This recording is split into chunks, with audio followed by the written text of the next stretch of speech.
So my name is Jean-Marc Panis and I'm a director, a TV director, Belgian, coming across the ocean at EIU. And this is Bernard. Hello, Obviously, Bernard. there's a clue letting us know that he's a sound engineer. You have Jean-Marie Marchioni, one of our finest cameramen, and the one journalist that we found, Gorian Delpature. He's working with us today, and he's going to tell you all you need to know about our presence here. Yeah, we are here because we work for a Belgian program, a huge program which is called in French Ma Terre. That means My Earth. My Earth, or My Land in English. And it's a huge program with a huge amount of money. That's why we are here, because we are far from home, and not all the TV Belgian crew can do that. Huh? No. It's a privilege. It's a privilege and for us to be here. And we are following Dr. Bailey Young from your university, because Dr. Bailey Young is very interested by a castle in our country, Belgium, the Wallin Castle in the center of the country, which is a castle in ruins. And he came back from the 11th century, I think, something like this. I should say 12th. 12th century, I think, yeah. A very old one. And nobody in Belgium knows that castle, is interested in that castle, so it was funny for us to tell the story of that castle viewed by the eyes of an American medieval historian. So that's why we are here. In fact, our TV program is partly co-produced by an institution in Belgium which is called the Institut du Patrimoine Wallon, which means the old buildings Walloon Institute, something like this. And that institute works with Dr. Bailey around Wallin. In fact, the castle of Wallin is partly property of the Institut du Patrimoine Wallon. And so they told to us, oh, there is a good story with Dr. Bailey, and that's why we heard about it. And then after that, we imagined, Jean-Marc and me, the story that we could tell with images and pictures. And so that's why we knew about him. The show will be 2 hours long, but there are different sequences in it. And the thing about Dr. Bailey Young and the Belgian castle seen through his eyes is going to last 20 minutes, and it's going to be aired in Belgium in May 2012.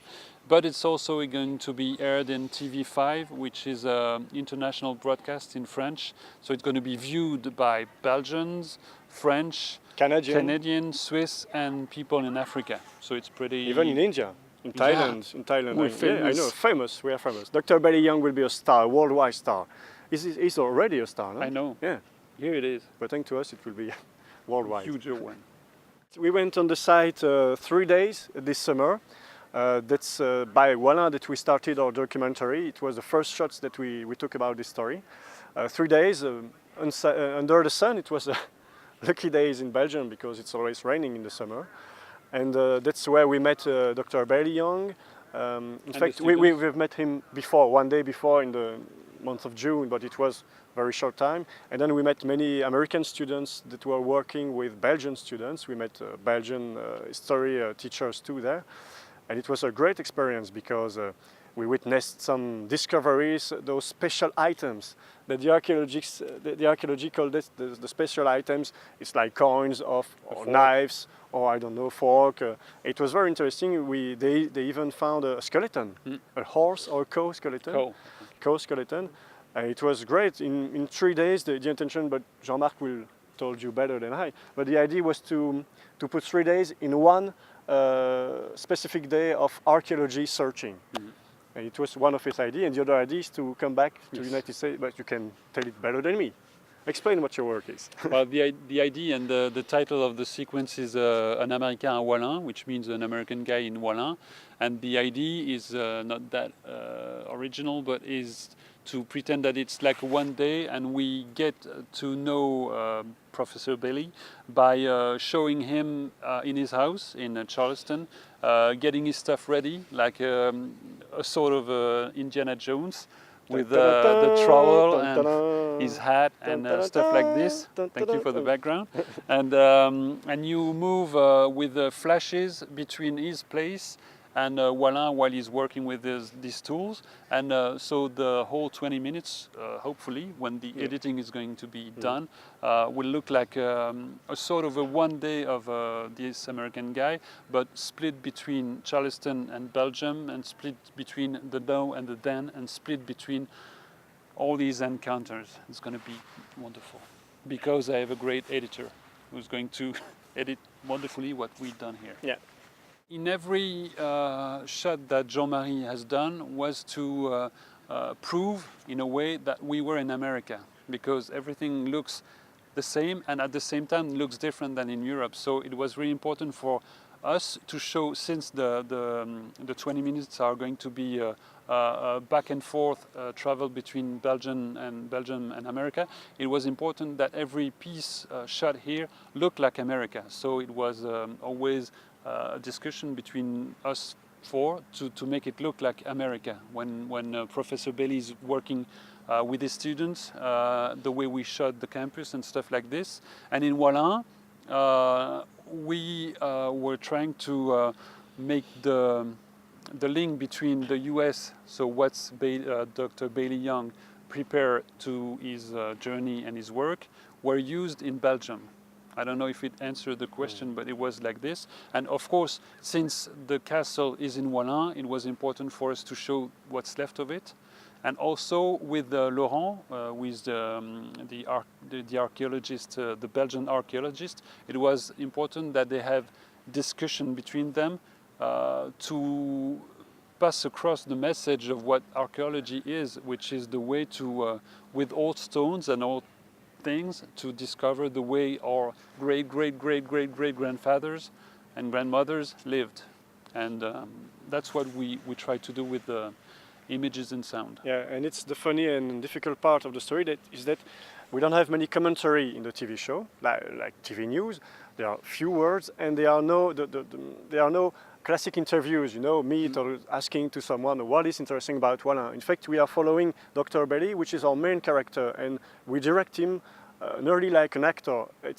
We are following him, we are making a little movie, and he is the man who has to ask the questions that we have in mind to the people that he met. So it's a difficult exercise for us, because we are shooting like a movie. We don't have a script, but somewhere in our mind we know what we want. And it's difficult for Dr. Bailey because he's playing like an actor, which is not his work. Of course, when he's digging something in the ground, it's easy for him because it's his work. But when we ask him to pass some messages that we want the story to pass, it's difficult for him, but it's funny. And it gives to the show a color that we don't meet in the Belgian television, and I don't know if you do the same thing in the US televisions, but it's kinda rare. I don't know if it raised the word. Unusual? Unusual. It's kinda Hopefully. unusual in Belgium. I suppose it's kinda unusual in the United States too. But it's funny. Difficult, but funny. Jean-Marie left. But he came back. I don't remember wanting to do anything else than shooting things with a camera. So I don't know, I was maybe 8 or 10 years old, and when I was wondering of what I would do with my life, it was that.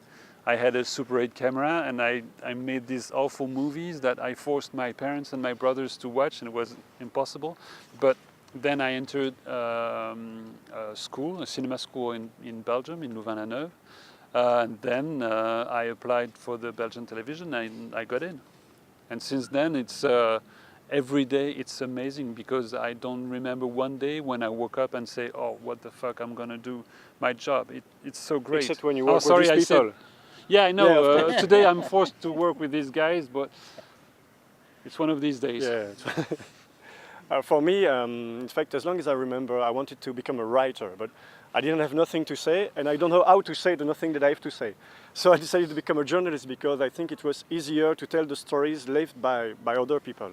And then, by accident, I passed an exam to become a sports journalist in Belgium. I know that I don't look like a sport journalist, but that's why I arrived in the RTBF. I passed an exam and I succeeded. And after I became a TV news journalist, and then now I'm working with Jean-Marc and these guys in this program called Matter, which is very interesting because we try to tell stories, historical stories, and historical stories are very important because when you know the past of our land, you know our present, and you can imagine what our future will be. And it's, That's so yeah, beautiful what you said. Thank you, Jean-Marc. I'm Thank you, moved. Jean-Marc. And in English. In English too, yeah. Fantastic. And so that's why I'm here, and I'm also literature critic in Belgian TV, in a program directed by Jean-Marc. So it is. Alors la question c'est comment on arrivait à travailler à la RTBF. Et un peu ce que Avec tu fais, des gens exceptionnels comme nous. comme nous. Et En Bernard. fait, j'ai toujours été intéressé uniquement principalement par l'image. J'ai fait d'abord des études d'art graphique. Et puis, je me suis rendu compte que c'était plutôt l'image animée qui m'intéressait. Et voilà, je suis rentré à la télévision et je fais un métier que j'adore. J'adore parce que c'est pas un métier où on devient riche, parce que Non. mais, Non, non, non. mais néanmoins, la richesse de notre métier, c'est qu'on rencontre plein de gens qu'on n'aurait jamais eu l'occasion de rencontrer autrement. Et puis surtout que chaque fois qu'on va à un endroit, on est un spectateur privilégié, puisque toutes les portes nous sont ouvertes, et principalement celles où pour le public, le grand public, il est écrit entrée interdite. Quoi. You translate? Yes. Okay. So Jean-Marie said that when he was younger, he's A long young, time but ago, a long time he was ago. even younger than that. He wanted to do something that has to do with the image picture. But first he made some study in graphic design, but he soon realized that he was more interested in moving pictures, moving images, and so he went to, that he didn't say, but I know he went to a cinema school also to be a cinematographer, and he enrolled the RTBF, the Belgian famous public television, and since then he just loved it because he just meet people, interesting people. And also what he finds really interesting is that he always comes through doors that are usually off limit for the ordinary people. yeah. And every time he does so, he meets interesting people, or less interesting people, but people. And all the time, the access to these people or these facts or these things are wide open. Bernard, comment tu en es venu à travailler à la RTBF? Le sexuel, Comment It's the Belgian TV only for the sex. Je suis d'abord arrivé à l'RTB donc comme électromécanicien. Après 2-3 années, je me suis vite rendu compte que les perspectives d'avenir dans ce métier étaient plus que limitées à l'RTBF. Et donc ça m'a forcé à m'orienter vers d'autres voies. Donc j'ai choisi le son. À l'RTBF, on a quand même la possibilité de suivre des formations et il faut s'aider un peu soi-même. Donc formation plus lecture. Donc voilà, je suis passé à faire du son à l'RTBF et donc j'ai réussi à travailler avec des équipes très bien et des moins bonnes comme celle-ci ici, mais bon, il faut... I will not translate this. You know this. Il faut quand même savoir accepter beaucoup de choses dans ce métier. So Voilà. Bernard said that he began in the Belgian television in electromechanics. You know how I can translate electromechanics? Not too In bad, electromechanics. But really, really fast he understood that it was not progress. Progress was not really possible, so he changed his mind and he worked in the sound. He learned the sound. He read books about sound engineering, and then here it is, a beautiful young man, a very talented guy. He knows how to hold the microphone. Yeah, and he's very happy because he can work with talented guys, a sympathetic crew, not ours, of course, because sometimes it's hard to work at the Belgian TV, but otherwise he seems smiley, so he's happy working in the Belgian television. And one more thing I forgot, or I wasn't able to translate from Jean-Marie, and I think it's not only a joke. I think he's right about it. Is that he doesn't make much money while doing what he's doing, but the richness is somewhere else, in the heart, in the head. heart, and the people you encounter. And as though we look really funny and we make fun of many things, I think it's a sincere way to define and maybe express our work. And you know, it's kind of magic work because we work with images. We make cinema all the time. Of course, it's not like a huge movie, but we are decided what shot to take, what people to meet, what story to tell, and it's like Great. a dream. No, it's magic. We are creating something coming from nothing. We are coming from a black screen, and a part of basic on this black screen, we are telling a story with pictures and colors. It's a wonderful job. Yeah, it's not bad. I love my job. Ce que je pense Qu'est-ce que tu as aimé dans le projet, dans l'université, dans Charleston? Les pizzas. Le Mexicain. He likes the Mexican restaurant yesterday night. He enjoyed it. Yeah. J'ai beaucoup apprécié de comparer les universités américaines, enfin l'université américaine que j'ai eu l'occasion de visiter ici, avec nos universités. Il y a quand même beaucoup de différences au niveau notamment de l'espace, de la qualité de l'environnement et puis du respect des étudiants, quoi, qui est complètement différent de chez nous. Tout est très bien préservé. Enfin, c'est un respect que je ne connais pas en Belgique.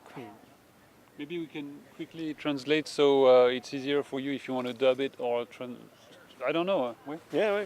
Jean-Marie said that what he really was impressed with and really liked is that the university, maybe not in all America, but this one especially, this one he saw, was really different from the ones we have in Belgium or in France, is that the space is big and it's really quiet and you have big parks like this. And clean too. Can clean too, and also when you see the campus, it looks like the students really love the place and take care of the place and don't destroy it like in France or Belgium, yeah. where you have tags and litter on the floor and stuff. Looks pretty in good shape. Mm-hmm. Yeah. Hein? Bernard, qu'est-ce que toi tu aussi, as qu'est-ce que apprécié? tu penses de... Tu veux que je tienne la perche? Surtout la spontanéité des gens. Les gens qui sont gentils, accueillants et qui viennent vers vous facilement avec une aisance qu'on n'a pas vraiment chez nous, il me semble. C'est l'impression que j'ai. Et puis on pourrait peut-être rajouter la façon dont on a facilité notre travail, quoi. Le fait de pouvoir tourner partout, qu'on nous a laissé les opportunités, les libertés aussi de... Enfin, ça c'est quelque chose qu'on ne connaît pas toujours chez nous, quoi, et qui était très agréable ici, quoi. Bernard said that he was hit by the fact that the people are very nice here. They are spontaneous. They come to you with a smile. Kind. And Kind, kind, also, yeah. And Jean-Marie said that it was surprised by the fact that everybody here was at our service. That help us to shoot, to meet people, and it's not something that we meet in Belgium. It's not so easy to shoot in university because you have to ask 3 times with a document, paper, signed, and it was easier here. So it was a great experience. And I think not only in Belgium, I think it's a European constant that it's really hard to shoot places, especially in Paris, for instance. It's becoming almost impossible to shoot things in the streets because you have you put the tripod and 3 minutes later there's a policeman or a guard coming to you. We have to say that we put the car the first day and 30 seconds after we have parked the car, there were police girls saying to us, "You cannot park your car here." It was the first contact with the university. It was not so kind, but beside of that, afterwards it was went perfect. really better. Yeah, and it was really. Yeah, I don't know if it's a common thing in America or it's especially here, but the people are coming to you really interested in what you're doing and asking questions and giving answer. It's really nice to work here. It's strange for us because we are working for the Belgian TV, so it's not a big country. So even if we have a dream team of characters here, we are not a huge TV. And when we come here, we become suddenly an international TV. So we have interest that we are not used to. So it was kind of funny. That's why we act like big stars, which we aren't. When you're a kid in Europe, and in Belgium is a country in Europe, so you grew up with American movies and American novel and American comics. So we come here with the camera, and everywhere we put our camera, it looks like cinema because it's a kind of picture we are used to see. Even the car and the sound that the car makes are more cinematographic than European cars. It's insane, isn't it? I will say one thing that I said to the other journalist before. In Europe, we see United States like you want to be the watchman of the world, the caretakers of the world, in the army, in the world, in politically and economically. And it's something that we are not very happy about in Europe. But when you do something like taking care of our castles in Belgium, it's a great job because we can't do it ourselves. We don't have the money, we don't have the interest. We even didn't see this castle. And when you American guys protect our old buildings, our history, it's nice. Continue to do this, but not taking care of the world. It's not your job, I think. That's what I think. What good can I say afterwards? Les Américains, je peux y aller quoi? Vas-y. Voilà, je voudrais You have something to say. je voudrais que les États-Unis nous rendent notre AAA. You know the notation agencies. Your notation agencies take away our AAA. So we have to pay more taxes because of you. So stop your notation agencies and close Wall Street. Bernard? Un message aux générations futures américaines. Envoyez vos filles en So Europe. no, Non, il a, vas-y. I think, and I don't want to sound too cliche about it, but when you're European, you have always a cliche image of what it is in USA. And when you get here, and you see this campus and all these beautiful people, and you see these tents. I don't know if you see it in the picture. It's a tent like we have in Europe, like it's called les indignés, people who are not happy with what's happening with the government and the way the world is turning. I think it's good to see that because it gets a little far away from the cliche that we can have that all Americans, like all Europeans or all Chinese, think the same, and obviously it's not the case. I know it's something that you should know if you think a little bit about it, but coming here and finding the differences between people and the differences between the approach of the way the world works is really interesting. So if you get a chance to open your mind and travel a little bit like we have the chance to do it, do so. It was brilliant. Wonderful. I'm so tired. Bernard, it's your turn. Say something. Mais non, mais Non. une pensée du jour, La quoi. pensée du jour, eh bien, c'est simplement que Be careful, it will be the day think of Bernard. non, je Thought of suis- the day. finalement, je suis assez fier d'avoir appris ici que donc, nous en Europe, on a tous un rêve américain, et je constate que en repartant d'ici, j'aurais compris que beaucoup d'Américains rêvent de l'Europe. Oh, c'est Oh, beau. it was beautiful. So Bernard said that when we come from Europe, we have the American dream. You know, everybody knows what the American dream is. But he said that when he arrives here, he learned that the American also have a dream, and it's the European dream. It's a good citation. Good job from Bernard. Bravo, Bernard. For me, two things. One, the first thing is that as always in my work, it's been almost 20 years that I'm working for reports or documentary, is that I didn't know really much, which means almost nothing about archaeology. It looked to me like something really away from reality, and with the people so excited and so into their work as Dr. Bailey and Laurent, the guy from Belgium, I learned that archaeology was all about life, even though it's life of dead people, because there are people who lived before. That is something that I discovered. And the other thing is more specific about the traveling in the US, is that every time I come here, I get the feeling that the US, and Charleston is one example, is something so far away from the idea that most Europeans have of American people. And it's really reassuring. I don't mean that we have an awful idea of American people, but it's always like a cliche. And every time I come here, I see so many different people doing so many different things. It's great. I don't know if I explain it well, but every time I come here, it's my perspective is getting richer. Yeah, I think it's the real interest of the Wallin program is to show also to the American young people what Europe is really about. You know, I think that when we were in the class yesterday of Dr. Bailey, we talked about the German people, and someone in a young student in the back of the class said, "Oh, German, the bastards!" But you know, for us in Europe, it was a long time ago, the World War II, and we see. It seems that here you don't know that much the story of Europe. Like us, we don't know that much the story of the United States, and so the fact that you guys come in Europe is fresh for your mind, because you will discover that the Europe is not clearly what you thought it was. So it's a great victory. And about our work, The other way too. the other way too, of course, but you talk about it. Yes. That's why Sorry. I didn't repeat it.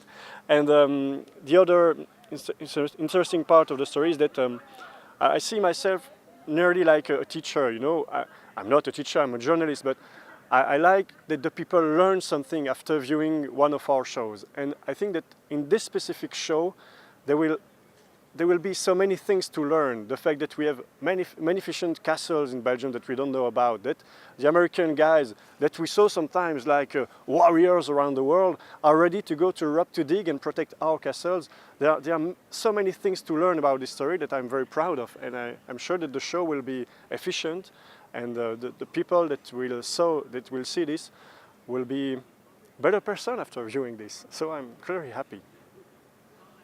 It was a little bit pretentious, no? But it's true. Qu'est-ce que tu retires de... J'ai pas trop compris ce que tu as dit. J'ai peur que ça recoupe un petit peu ce que Mais tu non, as dit. vas-y. Mais néanmoins, C'est moi, Jean-Marie qui parle. Bernard was sleeping.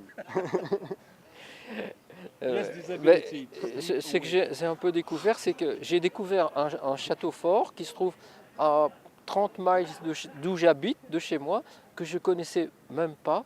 Et grâce à ce reportage, et grâce finalement aux recherches du professeur Bailey, j'ai découvert ce château. Finalement, on ne se rend pas compte de la chance et des opportunités qu'on a en Europe d'avoir tout ce patrimoine. Et quand on voit l'intérêt que les Américains qui habitent à 5000 km de là portent à notre patrimoine, quoi, bon, j'étais un petit peu gêné de ne pas connaître ce château, quoi. Je l'ai découvert. Jean-Marie said that he was kind of ashamed, a little bit embarrassed, let's say, that he lived like 30 miles from this castle we're talking about for like 30 minutes now. So he's really a neighbor of this castle, and he took Professor Bailey's research and this program to discover this place, which is really nearby his house. So it's one of the strengths that the work that we have the chance to do is to discover things and to unveil a part of the patrimony, let's say, an heritage that we have just in our backyard. C'est ça, hein, un peu l'idée. Et toi, Bernard? Une blague de fin? Moi, je suis encore plus gêné que vous parce que j'habite à 10 km. Je savais qu'il existait, mais j'avais l'impression que personne ne s'y intéressait du tout. He's even more ashamed than Jean-Marie because he doesn't live at 30 miles, but at 10 miles away from the castle. And he knew the castle, but he didn't know its story, and he didn't know that someone was interested in its history. So it was a discovery for him too. So thank you, Professor Bailey, from our heart. And University of Eastern Illinois too. Of course. Of course. And Pete. And Wes. And Wes. And all the rest. They are the best. You know, I'm kind of poet, you know. Yeah, I know. You're a writer. I forgot. Bye-bye.